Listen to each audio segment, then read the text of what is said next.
Well, first of all, just wanted to say thank you very much. It's great being back home. As you mentioned, this is where I was born in Winston-Salem. My parents went to college at Johnson C. Smith, and the first job that my mom had outside of college was at the Wachovia building right downtown. And so I lived the first year of my life right off of Patterson Avenue. So it's great being back here.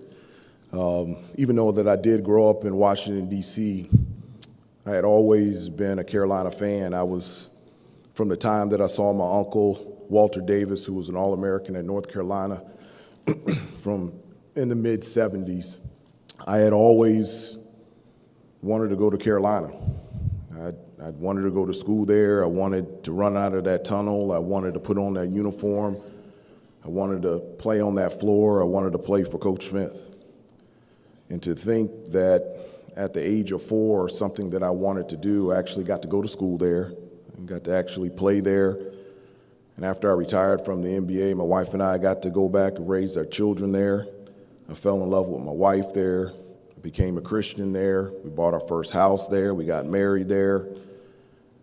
Got to be an assistant coach under Coach Roy Williams for 9 years there. And then a little bit over a year, I've been the head coach at the University of North Carolina. It's a pretty cool deal.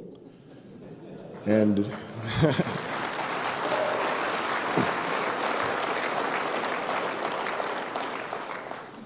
and what that does is it puts you in a place of humbleness and thankfulness and appreciation for what you've been allowed to do. And so getting an award like that, that's where it actually puts me.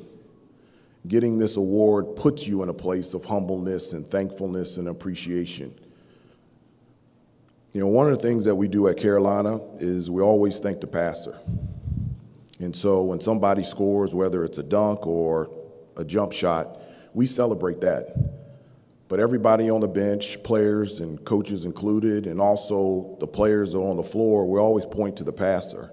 Because it's as great as the shot that was made, whether it was a three or a dunk, it didn't depend on when the game was going on. We wanted to recognize how that happened. We wanted to recognize the person that sacrificed himself in order for that shot to be made. And so getting this award, I point to my team. You know, they let a first-year head coach coach them this year. They let a first-year head coach that had a passion to give them everything that I had, and they listened. And they played as hard as they could play. And one of the things that I desperately wanted for them is to have experiences and stories and testimonies of their own. I wanted them to have their own testimonies of running on that floor and putting on that uniform and coming up big in big-time moments as a North Carolina player. They were able to get that this year, but the great thing about it is they gave me more stories, gave me more testimonies, gave me more stories. And that's the really cool thing. So thank you very much for this award, but I'm very thankful that every day, we just had our first practice today. And one of the things that I'm thankful for is that I just get an opportunity every day to have a front row seat, to be able to be in these kids' lives, to help them out, to love them, to encourage them, and to just try to help them make things work out for them. And so thank you for this award, but I'm very thankful for the job that I have and the position that I get to be in every day. Thank you very much.